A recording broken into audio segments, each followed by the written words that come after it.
Hi. Oh, we've started already. Can I preface with my friend Xander is here. He's the one who just finished recording. I He might leave in the middle of the interview, so I apologize if he interrupts. Okay. Xander. I would never. Mm, The cat's butthole was like in my face for like 30 seconds. I'm being interviewed. Shh. Sorry, I promise I'm professional. That's funny. But hi. Hi, thanks for willing to do this.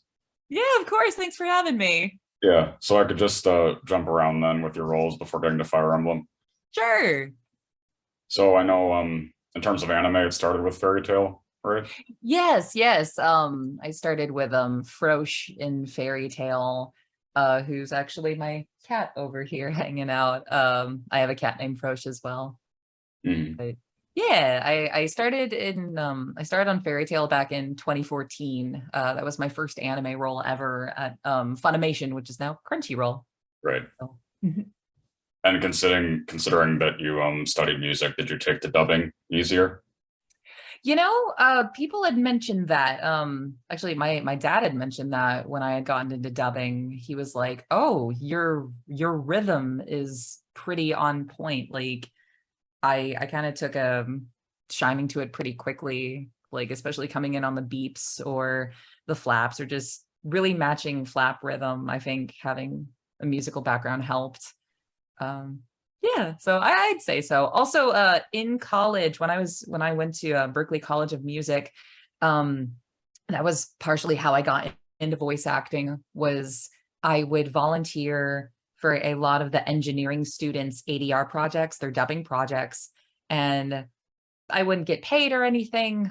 I would just be like, oh, you can just take me out for coffee or food or whatever. And I'd be at the Berklee studios at 2 a.m. recording all these projects. And I didn't realize at the time that that's how anime was also done.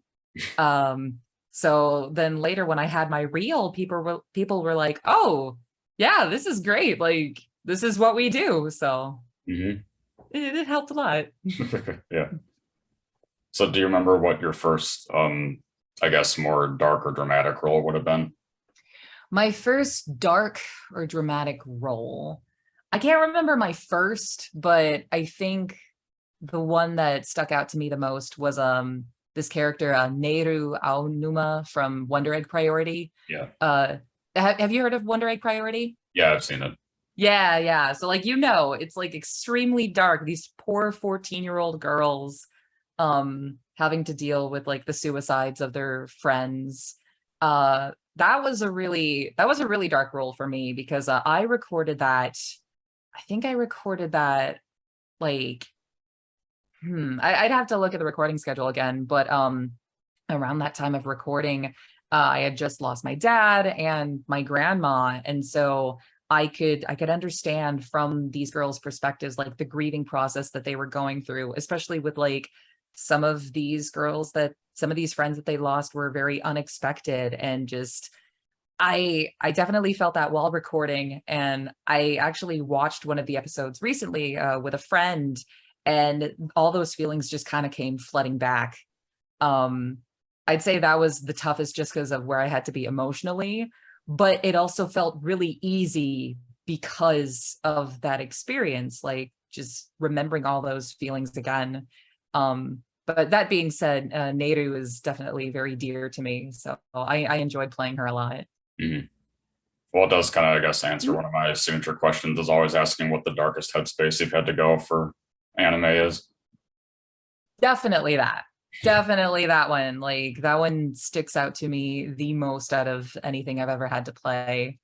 Um, like I have recorded like some dark scenes, but they were more fun than anything else. I played this character named Hikawa from the show called Gleipnir. Yeah. Yeah, did you see Gleipnir? Yeah. Oh my gosh.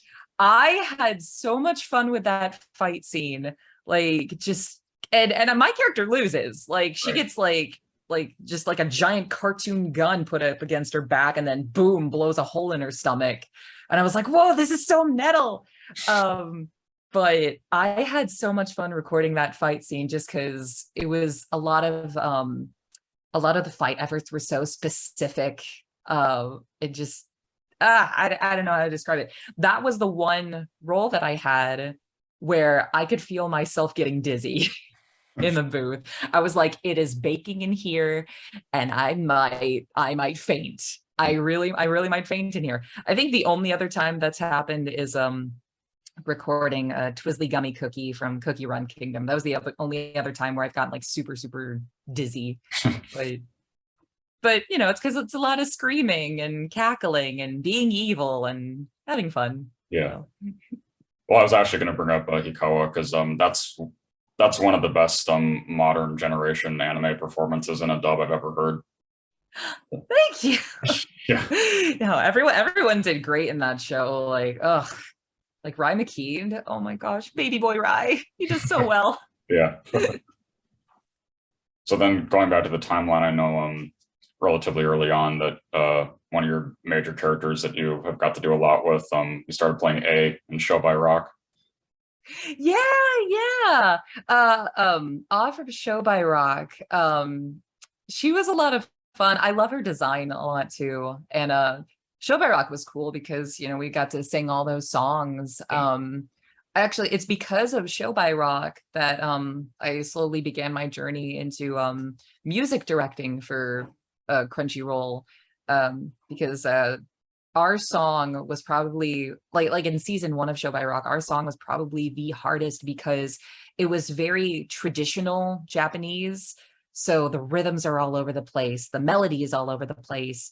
And I got to work with Brina Palencia on transcribing it, like writing out the sheet music for that song, just because it was so tricky to learn. And we slowly got to know each other. And then eventually I started assistant music directing for Brina. So I got to work a little bit with her on some of the different musical shows at Crunchyroll. Yeah, I do love Show by Rock a lot. I also thought it was so neat that it's by Sanrio, like, Yeah. you know, the same guys that make Hello Kitty. Yeah. I'm getting lost. I'm rambling. No, you're So- fine. Was directing in general something that you ever saw yourself doing? No. I was I was kind of giddy when Brina asked. She's like, oh, do you wanna try shadowing some of my sessions and music directing? I was like, okay, sure. And that's a lot of fun getting to work with actors singing, because for a lot of them it's a whole new experience. They're so used to being directed acting wise, but then you have them come in, and sometimes you'll have actors come in who are like such pros in the booth, such pro actors, and then the moment you ask them to sing, they get so nervous, and it's like, no, we're here to have a good time, I promise. Yeah. I'm not Simon Cowell, except to some of my friends. Some of them can take it. Some of them I can be like, yo, that sucked, do it again. Yeah. But most of them I don't do that.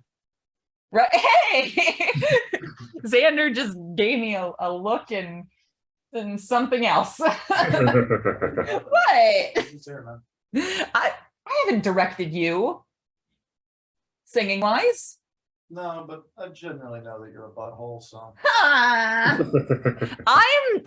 I'm super nice, okay? I'm great. But yeah, like, and it's really cool when it all comes together. I won't name their names out of respect of them, but I directed someone once who was so anxious about how they were going to sound. And sometimes they would like there'd be little cracks in their performance, or like little, like they would call it mistakes, but I felt like it added to the performance. And so a little thing happened, and the actor was like, oh my God, are you sure we can keep that? Like, you know, my voice kind of did like a weird hiccupy thing there. And I was like, no, it's perfect.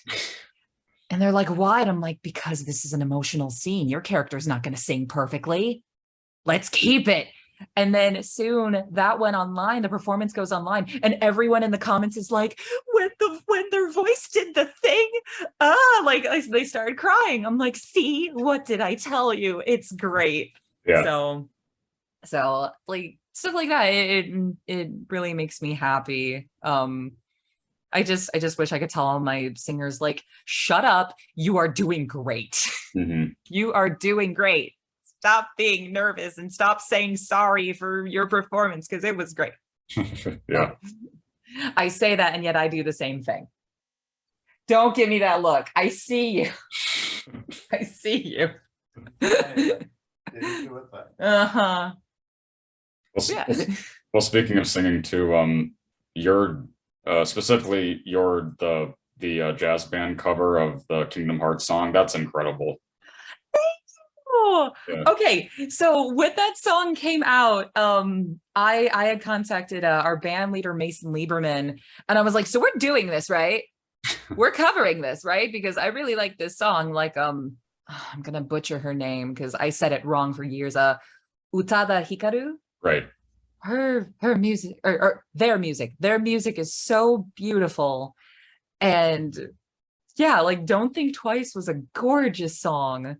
We had to cover it. I would say the same went for when we finished Persona 5.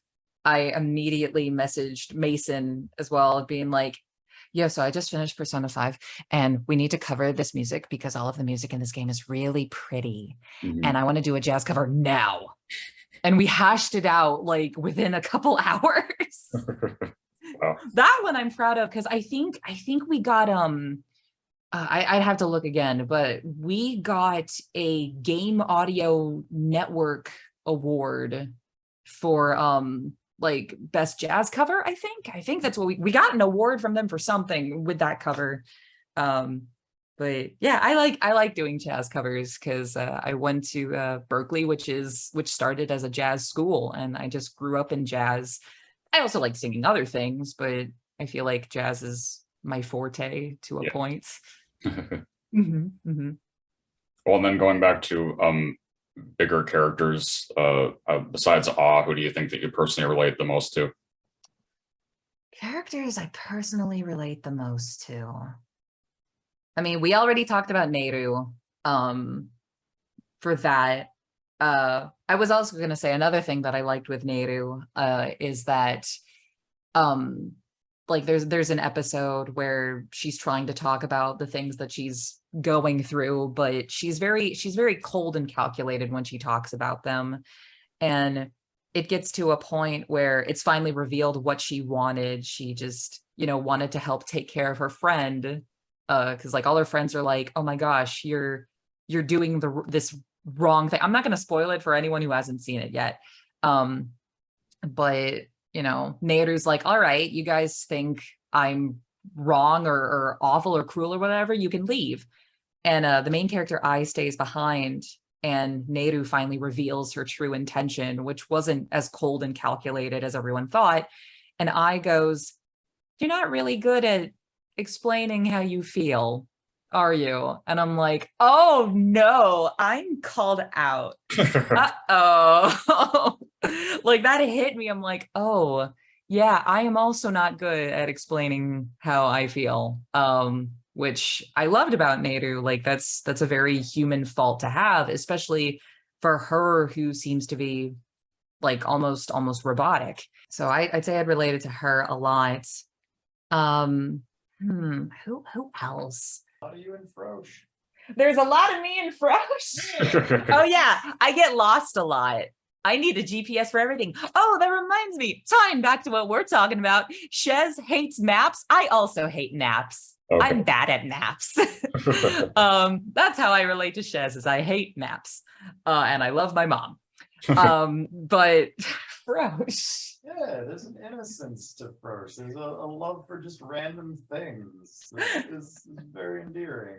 Oh, thank you. Yeah, I guess that is a good point. Thank you, Xander. Stay for my interview. So Frosch from Fairy Tale, gets lost very, very easily. And there is an innocence to Frosch. There's a loyalty to Frosch that I think I have a bit. Like, I mean, you know, there's a bit of us in every character we play, like some part, which is why, you know, Twizzly Gummy Cookie, I'm very insane. But Frosch, yeah, Frosch has this playful innocence and just very. I also make a lot of those weird noises a lot when I'm just wandering. I'm like, it's so weird. Don't laugh at me. You're the worst. I swear to God. But yeah, Frosch definitely has that innocence, which is why I wanted to. You can't see it because Zoom background, but like my cat Frosch is just chilling on Xander right now. Yeah. She keeps falling off too, and being very upset with me about it. I don't know if you heard that. She keeps falling off Xander and then getting pissed at him for it. But yeah, I'd say Frosch. And I do relate to Shez a little bit as well, just because like Shez is. I noticed this when I was playing Three Hopes, is that Shez and the house leaders see all of their good qualities. It's like, oh, like I don't know why I thought this, like she has hope for them. Three hopes. I'm funny. But yeah, like Shez tries to see the good in people and, you know, just not necessarily disregard their flaws, but recognize like, yes, you do have these flaws, but all of this is stuff that you can work on and you shouldn't give up so easily. So I think I have a lot of Shez's determination for sure. Those are the ones I can think of at the top of my head for sure. Okay. Well, I did also ask about is there anything with Setsuna Tokage that you can relate to? Setsuna Tokage. She what can I relate to with her? Because like, to be fair, she hasn't had like a ton of scenes in the anime. I think what I can relate to her with is that taking full-on responsibility for her team, even though it was a team effort, like, oh, you know, we all failed. Setsuna was like, I failed you all, I messed this up, and they were like, no, like we all kind of did, but I think we did great. I think just based on what I've seen in the anime, I think Setsuna tries to take on more responsibility than she should. Oh God, I'm just calling myself out here all over the place. Don't laugh at me. But yeah, I definitely relate to her in that a lot. Okay. And then another one of my signature questions. Well, first I can ask was Token Ranbu your first big boy voice character? I think Token Ranbu was my first like major boy voice. That one was cute just because like I didn't know anything about Token Ranbu, but I thought, oh, all these sword boys. Actually, wait. Wait, you were in Token Ranbu? Yeah. Oh God, I can't see it. There he is. Yeah. My little buddy. Token Ranbu Hanamaru. Is that different than? That's probably different than what you have. Oh, okay. Yeah, I think y'all's is like the grittier, edgier one. Yeah. Ours is like very, very soft boys, little soft boys. I think I have another one in here. Yes, I do. Here he is. I got a bunch of them. These are mine. Yeah, no, that one was a lot of fun. Same thing. I don't know too much about Token Ranbu, but I think I remember we had a scene where we were eating sweet potatoes with sour cream or whipped cream, something. That's what I remember. Oh wait, I thought I had like another figure in here somewhere, but well, because I have found that certain voice actresses have processes for boy voices. Is there anything that you do? I mean, when you're playing a like a boy voice, granted, I didn't go like full on like, hey, what's up guys, I'm a small boy. No, I'd say Hotaru Maru was like almost close to my regular voice, just a tiny bit grittier. For me, the process of boy voices is just get spunky. Just, you know what I mean? Just like getting that mindset of like just being a young boy and gung ho. Can I say gung ho, Xander? Yes. Oh God. I'm too old for this. He's older than me. I'm too old for this. But yeah, I'd say that's definitely like the process, for sure. Well, I guess before you were in LA, you got Shizu, right? Yeah, I did. I played Shizue Izawa from that time I got reincarnated as a slime. Yeah, she was a sad character. She did nothing wrong. But yeah, I love working on that. I get to work with like Clifford Chapin. Yeah. He was a wonderful director. I love working with him. He was really nice when Fire Emblem came out. He like texted me. He's like, "I'm so happy for you." I'm like, "Cliff, I miss y'all," because that was back in Texas, and I haven't gotten to see a bunch of my Texas folks for years. So it's very nice getting to work with them on the occasion that I get to. Yeah. Yeah. So when you did move to LA, what was the job that got you into SAG? Well, actually, I had already been SAG eligible by the time I got into LA. Because I got to work on Hearthstone, Okay. Blizzard's game Hearthstone, and because I got to work on that immediately made me SAG eligible, and I got to work with I got that through Andrea Toyas, who is the casting director at Blizzard, and she was very kind because I had a death in my family, and she was like, "I want you to come in, but I know you're going through this. Let's record you while you're in Texas." And I'm like, "Thank you." And then I didn't realize, it made me eligible. Oh, cool. So yeah, it came very quickly. Okay. Mm-hmm. Was your first anime role in LA and Shield Hero? No, my first anime role in LA was oh gosh, I'm forgetting her name. Oh, Mitama Yakumo from Magia Record. Okay, yeah. Yeah, that was my first anime role ever, which I remember getting that and like freaking out. I'm like, "Oh, I got to be in an LA." That's exactly how I sounded. So yeah, and then it kind of just took off from there. I got to work with Bang Zoom quite a bit, which is really cool. Mhm. Yeah. Well, I was about to bring up next. Is there a special story with getting involved in the Pokemon franchise for the first time? Pokemon. So Pokemon, I got into. It started with Pokemon Twilight Wings, Right. and I remember getting the audition for Marnie, and I wasn't sure. I was like, "Oh, I don't know if I'm going to book this, but I will try." And I get the email back later. They're like, "Congratulations, you're going to be Marnie," and I was like, "What? Wait, really?" And I get to be a Pokemon?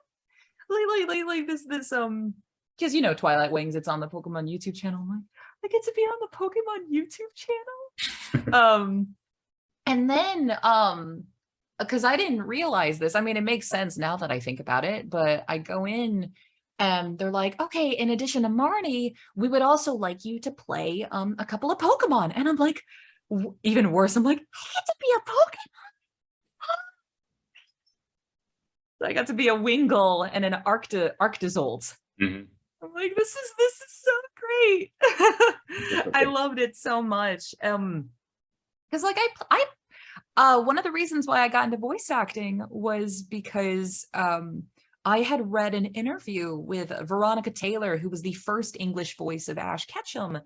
And as a kid, that blew my mind. I thought, whoa, wait a minute. Ash Ketchum is played by a woman? Also, this is a job that people can have? Where? And at the time I told my mom, and to her credit, she didn't know what voice acting was. And she was like, I don't know if that's like an actual career that will sustain you at all. I'm not sure about that. You should go into nursing. I did not go into nursing. My mom's Filipino. Like all you Filipinos out there, medical field. Yeah. That's where you go. But no, I didn't want to because I don't like the smell of hospitals, and I get like around like bodily fluids. So I'm like, not my thing. Mhm. So I went into music, but as we talked about earlier, music kind of went a different direction for me, like going to college and just working in voiceover instead. I mean, I got my degree. I did graduate, but I had told all my songwriting teachers, like, hey, I'm going into voiceover. Sorry. And they were supportive. They were like, I know we just sidetracked from Pokemon. But I will never forget my songwriting teacher. I had been doing a directed study with him, and he was the guy who wrote like the songwriting books at Berklee, Jimmy Kachulis. And I had shown him my reels of the stuff that I had done, the projects I had worked on. And I can't do a New York accent, so I'm not going to do one. But he says to me in a very thick New York accent, he's like, I think you got something going here. You should keep doing this. Like, you're doing great with your songs, but I think there's something here. And that meant a lot to me, because some of the other songwriting teachers I had talked to, they were like, are you sure that's what you're gonna go into? Because same thing, they didn't know what voiceover was. Mhm. But it really helps that like a couple of my teachers, Jimmy Kachulis and then another teacher, John Aldrich, they were both very supportive of me wanting to go into voiceover. Going back to Pokemon, but yeah, that's just kind of how all that began. So to be in Pokemon, which was probably one of the catalysts that made me interested in Pokemon in the first, or interested in voiceover in the first place, to be in that, and then to later be Lusamine, who was another character I loved. Like that's the thing. The Pokemon characters I've gotten to play have been my favorites in their respective titles. I'm like, I got to be Marnie. I got to be Lusamine. This is awesome. I love it. Yeah. So, and I still play Pokemon to this day. Like I literally completed Pokemon Arceus or Arceus. Is it Arceus? Yeah. Arceus. Okay. Pokemon Arceus. I finished that like so quickly. I like speed ran that game. And then I got the shinies I wanted, and then I put it down until the next game, at least. Yeah. Mhm. Was that the same, like the same feeling with you when you got to be part of Inuyasha?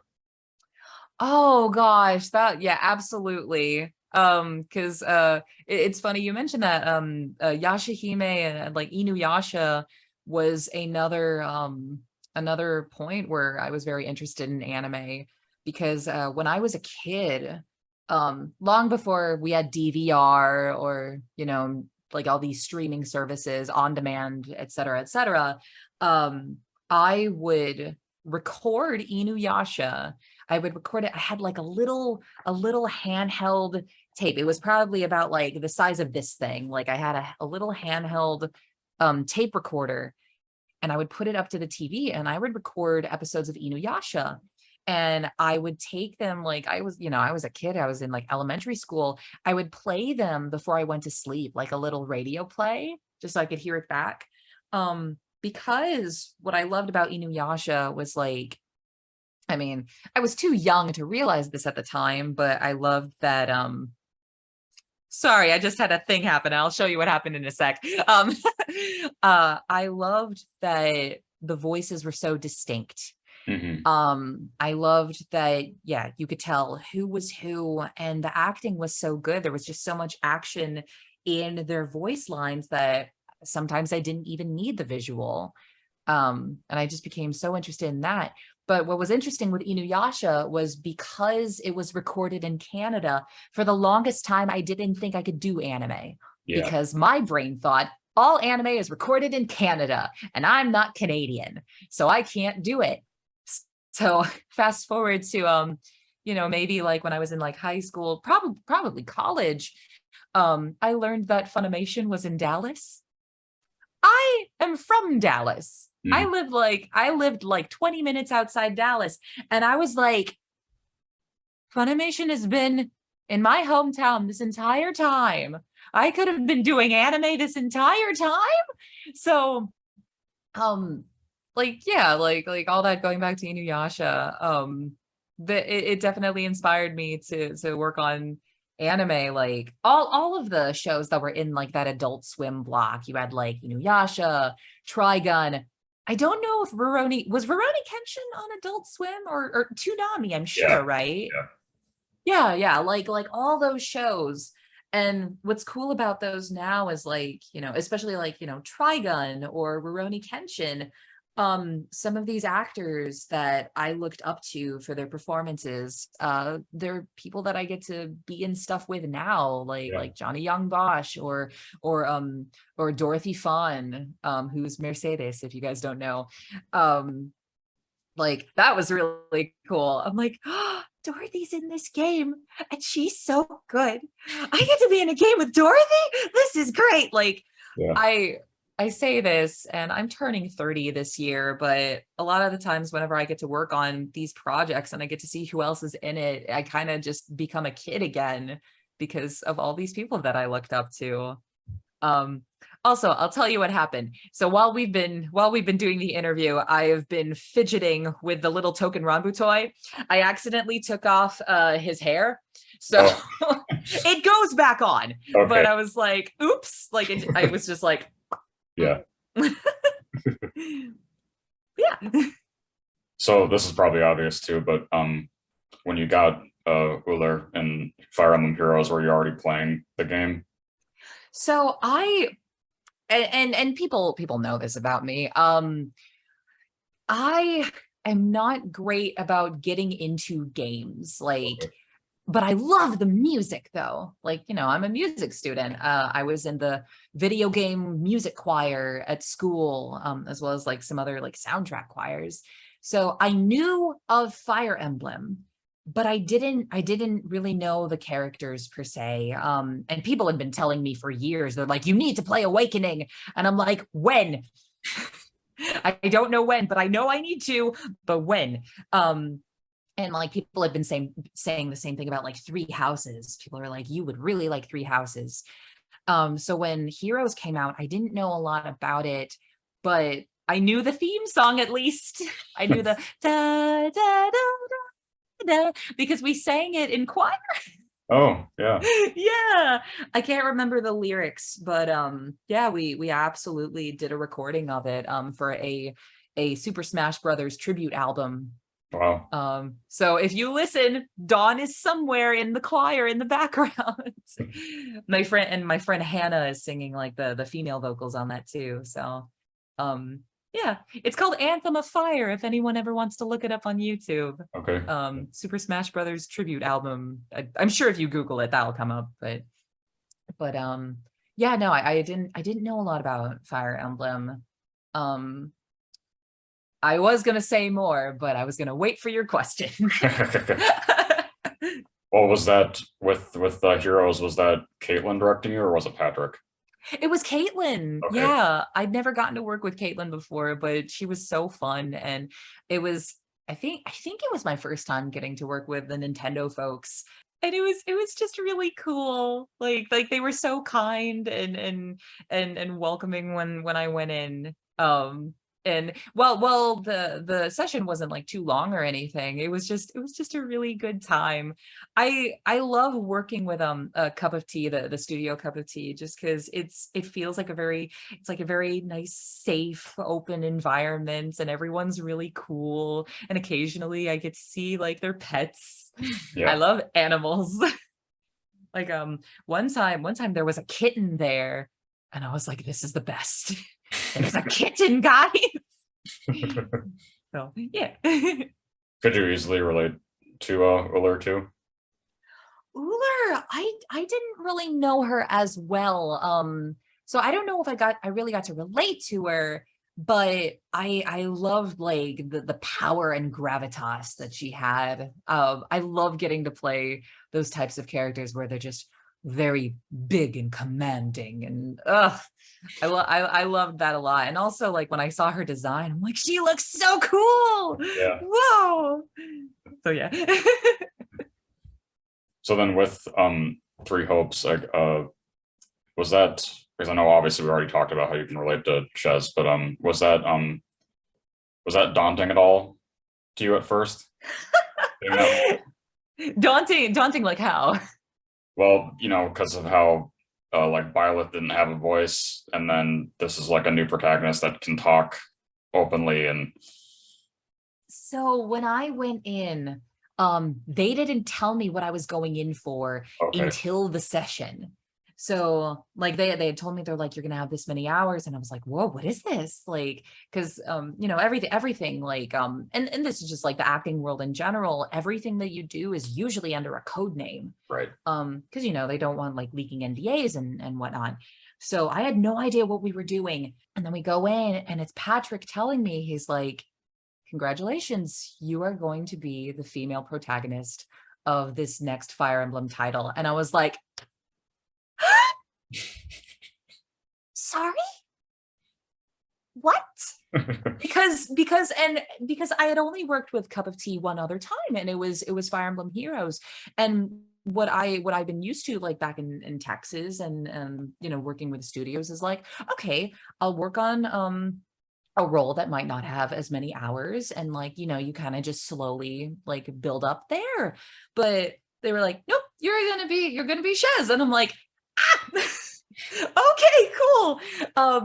And I didn't know a lot about Three Houses. Again, people had been telling me to play, but I knew of it. I recognized some of the characters, and like, and you know, obviously when, as we were talking through the process with like working with like Patrick and working with Christian Lamont, I got to know them better. But yeah, they had been explaining to me, they said, yeah, Byleth didn't really talk in the previous game. And they were like, yours talks a ton. I'm like, cool, awesome. And then again, I apologize, I'm rambling a lot. Oh, you're fine. Thank you.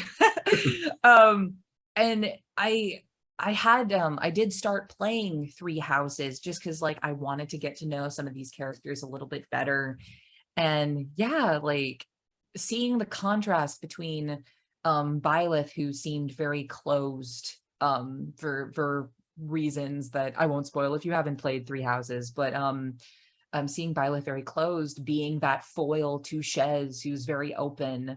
I love seeing the different contrasts between the characters. I think they're both really cool. I thought, wow, that's a really cool take on it, like a really great approach to it. And just, you know, seeing how either protagonist reacts with the three house leaders, and Right. and just seeing the differences between like the different universes. Mm-hmm. So yeah, I hope that answers your question. Yeah. Yeah, I also, what I was gonna say was what made Shez very special to me is I don't book a lot of leads. Shez is my 4th lead ever, and I've been voice acting since 2012. Yeah, so about 10 years now. Good golly, I hate saying that out loud. But Shez was my first lead where I got to use pretty much like my regular voice, like at least what's close to my regular voice. Because when I had auditioned for Shez, the description was basically, you know, someone in their teens, late teens. And when I auditioned, like, you know, I'm in my late 20s, and seeing specs like that, I get into my own head about that. I'm like, oh God, I need to sound way younger. But I thought about it and I thought, wait, late teens means you are past puberty already. Your voice has already dropped. How did I sound in my late teens? Not different than what I sound like right now. maybe like maturity levels a little bit different, but not too different. And so I took a risk because like my acting brain would be like, she must be higher. But I thought, okay, I'm just gonna try it in my regular voice. And if I book this thing, great. If I don't, I took a chance. And so when they called me in, and it was that there was a moment where Christian Lamont was directing me one day, and he usually when you start a session, you'll pull up a voice reference just to like remember what the character sounded like. But I'll never forget it. Christian Lamont asked, he goes, "Do you need a voice reference? Because it's just you." And that hit me so hard. I haven't told Christian this. I want to tell him the next time I see him, but like that was so important to me because I, you know, like I said, I don't book leads based off my regular voice usually. And if you look at my voice acting resume, a lot of the characters I've played, their voices can be drastically different. Like Kale from Dragon Ball, it's, you know, she's got, when she's small, she's got my high range. When she's big, she's got my low range. Frosch, high range. Like Setsuna, a bit closer to my lower range. So that's why like Shez was very different for me and very, very special to me. I said it on Twitter, like, because Shez is so special to me, I'm going to be talking about her for a long time, for sure.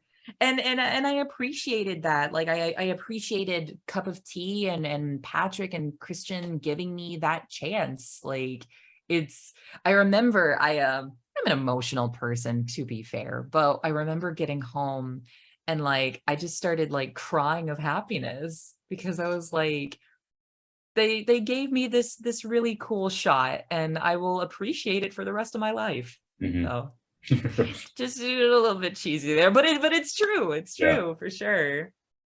Well, I don't know if you saw it, but when I did talk to Damien like a week ago, he said that he learned a lot from you. From me? Yeah. Wait, how? Like during his recording. Oh, did he like hear me? Yeah, I think that's probably what he meant. Whoa, I didn't, oh man, because like I didn't get to hear him.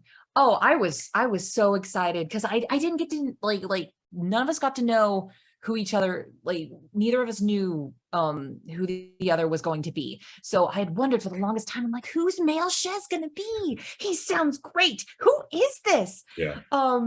So when I finally got to hear Damien and then I got to like chat with him more, I'm like, this guy's really cool. He sounds great. This is so awesome. But yeah, I don't know how his process was, but I didn't get to hear him that much. Not until we recorded like some of the ADR stuff when like the big cutscenes come in. I was about to say them, but I'm not gonna spoil them. So like, yeah, when we had some of our big cutscenes come in, I did get to hear Damien at first. And again, I was like, oh, I just want to know who this is. I want to know so bad. So I wouldn't know for forever. But Damien's really cool. Yeah. I like his performance and he's just a nice guy in general. So do you have a favorite, maybe at least from what you've seen so far or what you can remember, do you have a favorite support? Favorite support. I'm still playing. I'm still very early on, but and I remember recording this. I think one of my favorite supports is with Yuritsa, like Shez and Yuritsa, just because I like Yuritsa as a character because he's big scary murder man who likes cats and dessert. And I'm like, that's a vibe. I vibe with this. Hey, Frosch, you come here. Come prove my point. She was over here like a second ago. So like I definitely like that. I think I also like Shez's supports with Hubert. I was trying to explain this to my friend Brandon. We streamed Three Hopes the other day, and Brandon's like, what do you mean you like Hubert? He's creepy. I'm like, he's a creepy best friend. Yeah. Like you know, super like kind of murdery, creepy man, but also he would murder for you. Right. I like him. Also, it doesn't help that like Robbie Damon just sounds beautiful. successful as him. So I'm like, I like Hubert. He's my best friend. We're gonna go to karaoke and sing My Chemical Romance together. Yeah. I like his. I do like, I won't spoil this either. Just because I don't know how much people have played, but I do like Shez's A support with Dimitri. All I'll say is this: that boy needs rest and relaxation. Please chill. Go to bed. Please go to bed, Dimitri. Please go to bed. Yeah. I do like that for sure. I also think I just like anyone supports with Bernadetta. Just because Bernie needs to be protected. Yeah. Okay, I love Bernie. She's so relatable. But yeah, those are the ones that I can think of off the top of my head. And also anything with Felix that even hints about him caring about Dimitri. It's like, you care about Dimitri, don't you, Felix? You care about him. I love Felix is gives me such tsundere vibes. Right. Like, he's a good bean. I like him. I also like to do. Oh gosh, sorry. I like everybody. I could just name everybody. Yeah. Well, I didn't necessarily. I told this to Damien too when he was on the same page. I didn't necessarily expect that you could, become friends with Byleth.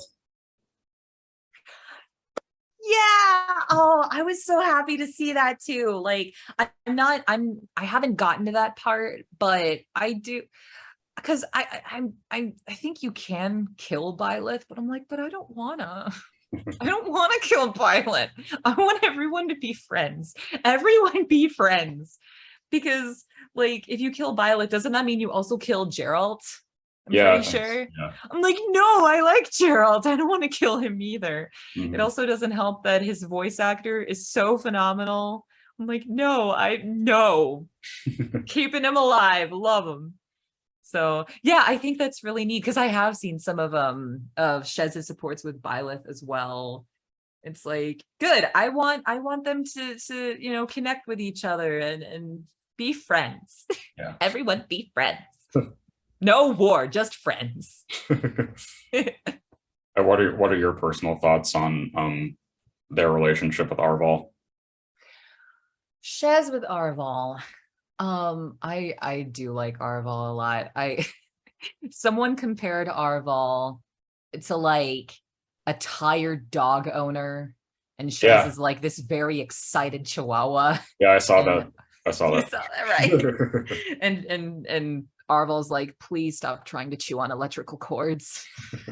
I'm like, I love that vibe. Yeah. I like Arval. I won't get into it too much, but I like their relationship. I like their arc that they have. And I really like Arval's design too. I thought, they look neat. Like, I remember seeing their costume or outfit. I'm like, wow. But yeah, they have a very close relationship. And again, the nature of their relationship, I like how it's a foil to Byleth and Sophis. Like, they're very different from each other. So I like how everything was written just to have these interactions and have these contrasts, Mm-hmm. So one thing that I always do with interviews for the Fire Emblem Heroes sub, I type out a funny line and have the person say it as the character. Mm-hmm. You can do that. Did Damien do it as well? Yeah. Okay. What is it? It's Is it in the chat? I made it up. Oh, is this a Shez? Yeah. Yeah. Oh my gosh. Byleth, that is the last time you used my credit card to buy a scented candle. Perish. Thanks. Yeah. God. But yeah. Yeah, Damien's was about it was like you can't, it was stuff about Byleth stealing his Lucky Charms and then pouring the milk in before the cereal. God. Oh, it's cute. Aw. So is there anything that you want to say to the Fire Emblem community? Anything that I want to say, like, you guys have been so cool. Everyone's so nice. Like, when Shez first came out, when we weren't allowed to announce yet, I was seeing what people were saying, because again, as we were talking about, like, it being Shez being very special to me, and it being my regular voice, I saw people trying to guess who was playing either of us. A lot of people guessed Damien real quick. Yeah. And I was like, whoa. but people had guessed like other actors. For me, like, no one had guessed it was me, because, you know, I'm so used to playing like either very high or very low. But people were so complimentary. People were very cool, and like, who is this? They sound awesome. Da, da, da. And that, it was so special to me. Because again, because I've been very self-conscious of my regular voice, and the fact that everyone has been so kind and nice, and like just very welcoming community. Oh gosh, I need to look them up because I want to shout them out properly. But Legends Cookbook, who they made a Fire Emblem Three Houses fan cookbook. They reached out and they were like, can we send you this cookbook? Oh. And I was like, I get a free cookbook.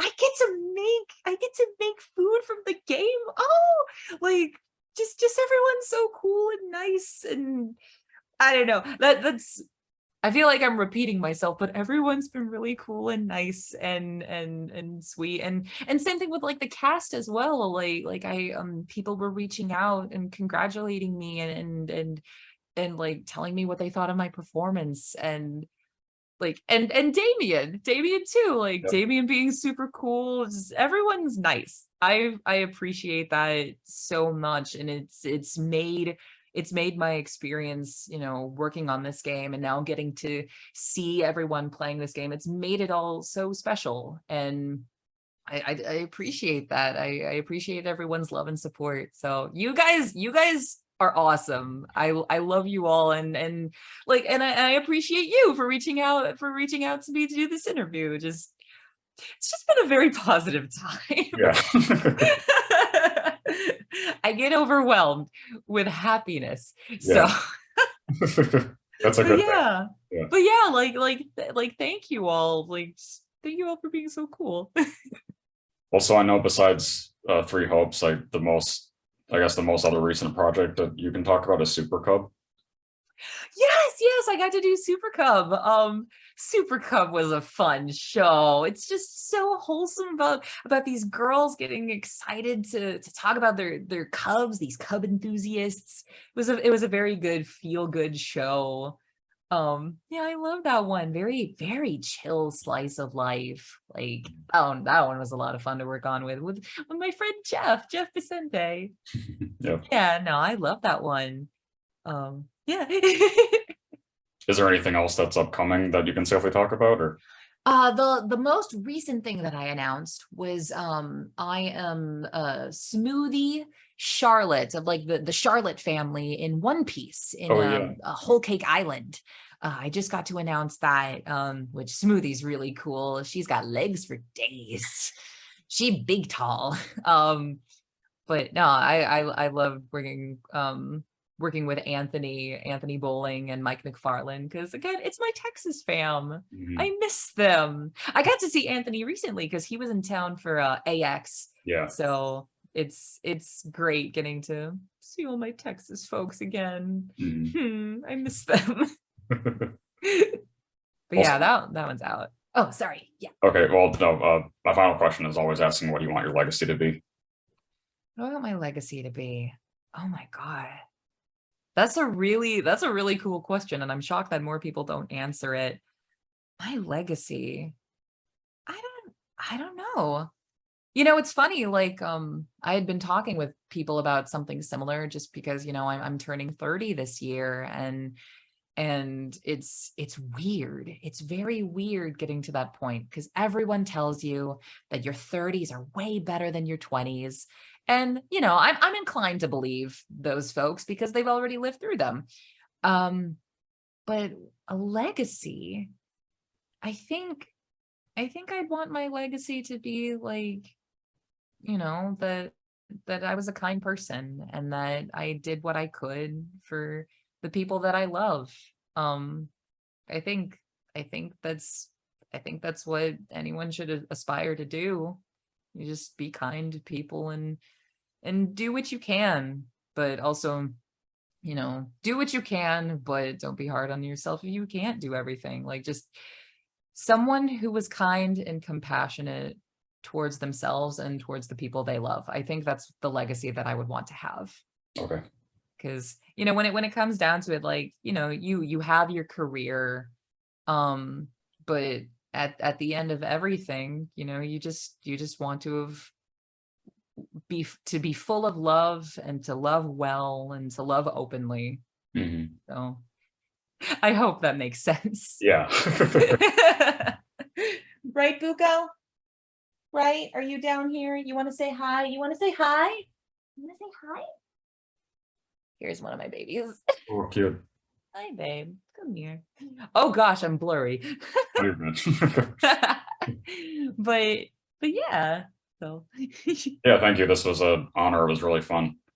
yeah, thanks for having me. I'll be sure to send this to you once I have it up as well. Thank you so much. Yeah, have a good rest of your day then. Thank you. You too. Bye. Bye.